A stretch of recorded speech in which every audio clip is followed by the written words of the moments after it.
Bom, eu sou Janete, né? Eu já trabalho aqui na Unipública há mais de 10 anos e com a área tributária eu atuo há 21 anos, então já vem de uma longa, né? Então a gente já pegou todo tipo de legislação, né? De 2003 para cá nós tivemos uma evolução muito grande em termos de legislação na parte tributária. Então, antes se falava em tributação e dizia assim, ah, não tem nada de novo, dá para fazer, né? E de 2003 para cá, isso rompeu todos os discursos. Porque nós acabamos tendo várias legislações federais, né? E o Estatuto da Micro e Pequena Empresa foi um dos que já trouxe várias mudanças. E no decorrer disso, nós tivemos a nova lista de serviço, depois nós tivemos a 147, depois nós tivemos a 157, e assim sucessivamente. E tudo isso impactou direto no setor da tributação. E boa parte dos municípios ficava naquela questão, que eu posso ou que eu devo, né? De que modo eu vou operacionalizar e como que eu posso trabalhar todas essas situações que se modificaram ou que se alteraram, de modo geral. O IPTU é uma das questões que hoje a maior parte dos municípios, eles têm como uma das maiores receitas, né? Em alguns casos é o ISS, mas a maior parte dos municípios de pequeno porte é o IPTU. Não sei o caso de vocês lá, é IPTU. Por quê? Porque normalmente o IPTU, querendo ou não, ele é mais fácil de você atingir a questão da cobrança efetiva. Porque são imóveis. A partir do momento que eu tenho um cadastro efetivo dos meus imóveis, eu tenho a realidade, entre aspas, né, daquilo que deve ser cobrado. O grande vilão da questão do IPTU se chama valor venal. Por quê? Porque boa parte dos municípios não estabelece o aspecto legal, mas sim o aspecto político. Então, eu vou cobrar 40% do valor real. Meu valor venal vai ser 40%, 60%, 70%. E aí a gente se pergunta, por que não 100%? O que modifica dentro desse contexto? Veja, quando eu tenho o valor real do meu imóvel, ele impacta em toda a questão da minha tributação. Por quê? A pessoa vai recolher um ITBI, ele vai recolher sobre o quê? Sobre o valor venal, ou o valor pactuado no contrato. Se a pessoa sabe o valor venal do município, na maioria das vezes o contrato já sai com um valor muito próximo do valor venal. E você não tem como dizer que aquela pessoa está mentindo, né? A não ser quando está instituído no teu código tributário, dizendo que existe a possibilidade de uma comissão, né, fazer uma reavaliação daquele bem. Tá? Então, o que acontece? Em alguns códigos já está previsto isso. A qualquer momento, em qualquer tempo, quando houver questionamento referente a determinado valor real do bem, poderá essa comissão fazer a avaliação desse bem para que haja o efetivo recolhimento. Isso serve tanto para o ITBI quanto serve para o IPTU. O detalhe é que nós temos uma obrigação do fazer. O que é a obrigação do fazer? Eu preciso ter realmente um cadastro efetivo. O que significa um cadastro efetivo? E aí vem a pergunta para vocês. Qual foi a última atualização do meu cadastro que foi realizada no município? Quando que foi feito lá?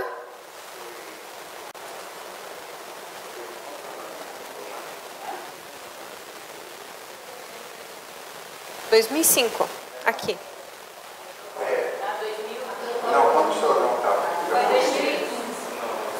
2015 foi feito, o último regalo também. Tá. 2000? 2000, e lá? Nossa, acho que não teve. Só que a gente, ano passado, não teve atualização da planta. Já foi uma grande coisa. O nosso valor final hoje está perto do... Perto do real? Perto. Muito bem. Só que diminuiu uma linha, né? Foi uma jogada. E lá? Acho que a nossa foi em 2012, que teve a atualização da protegimento, não veio para mim. O valor.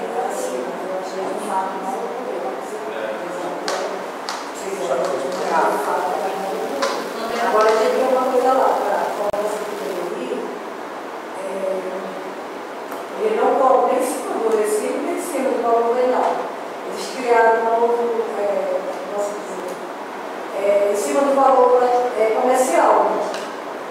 Valor pactuado. Isso, valor pactuado.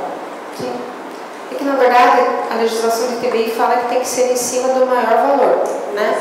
O que acontece? Normalmente o valor pactuado ele é maior que o valor venal, mas isso não é garantia.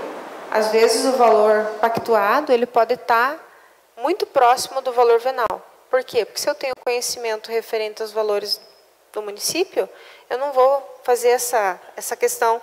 Vamos ver como é que vai ficar agora depois do projeto de lei de ontem, né? A questão de sonegação, etc. e tal. Vamos ver como que isso vai se aparar. Mas até hoje a gente sabe que, na maioria das vezes, principalmente grandes fazendas, elas são comercializadas por um valor X e elas são escrituradas com valor Y. A não ser que isso só aconteça no Paraná.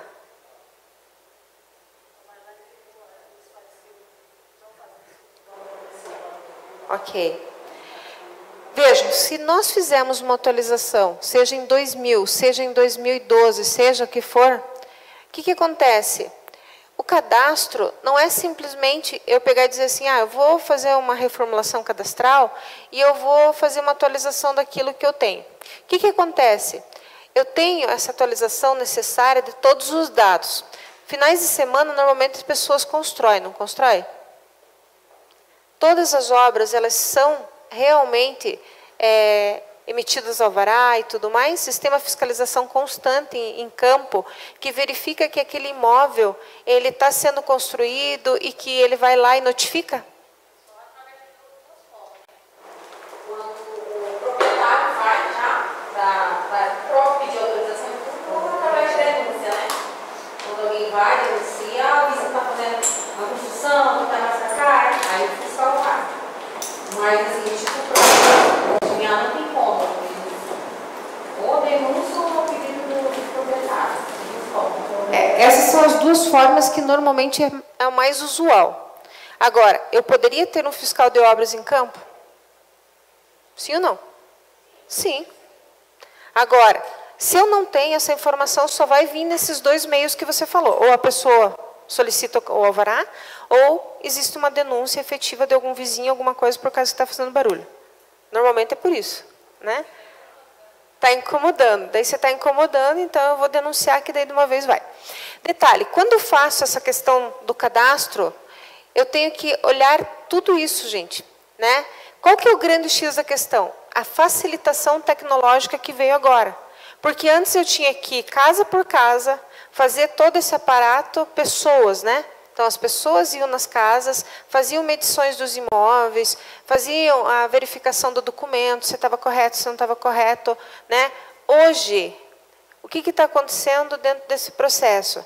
Então, nós temos os drones que vão e fazem todo o trabalho, né?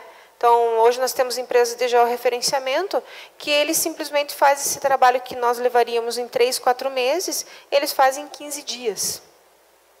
Né? E detalhe, quando se fazia foto aérea e tudo mais para você poder ter esse georreferenciamento, o valor normalmente era em torno de 500 mil. Com esse novo aparato tecnológico, ele não sai por mais de 100 mil. Né? Então, se tornou muito mais fácil e viável. Com isso, eu consigo alimentar toda a minha base e aquilo que, de repente, não está adequado com o meu cadastro, eu consigo reformular e reestruturar. Detalhe, eu vou ter tanto a questão da metragem, como eu vou ter imagens. Né? Por que é importante? Porque quando a pessoa chega lá e diz assim, viu, minha casa não vale esse valor. Hoje você tem o Google Maps, né, que vai, tranquilamente, você vê a casa, você vê toda a situação. Mas se você não mostra para a pessoa isso, na maioria das vezes a pessoa sequer aceita a tua ponderação, né? De dizer, isso daqui é assim ou é assado. Percebe que hoje eu tenho que ter esses avais tecnológicos dentro do meu departamento para que eu possa dizer para a pessoa, viu, tua casa vale sim. Provavelmente ela vale até mais.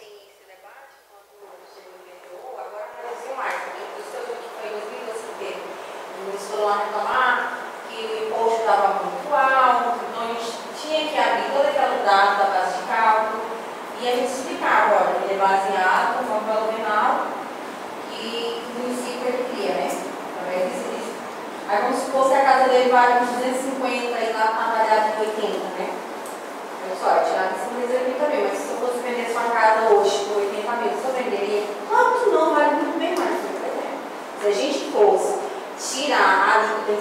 valor que o senhor está dizendo que vale, se você aproveitar, você vai receber umas 10 vezes mais o valor que você está pagando. Aí açaí fininho, entendeu? Já comeram, já.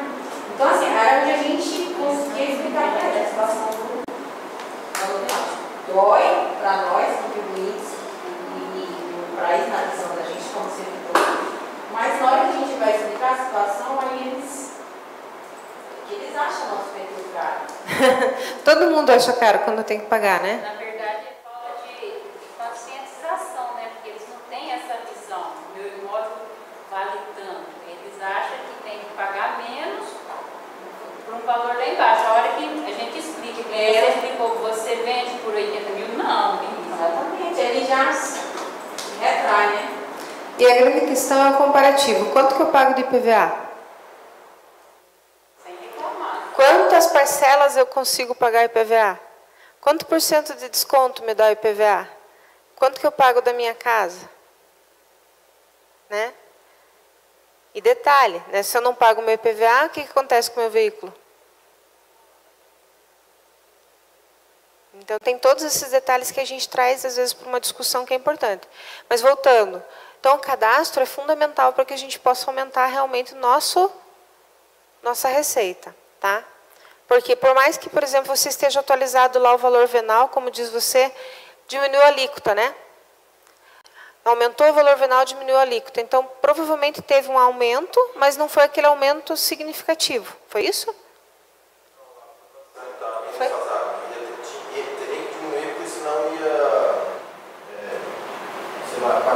Ah, não, daí realmente não iria aceitar, porque seria um valor absurdo. Sim, ia ficar bem absurdo.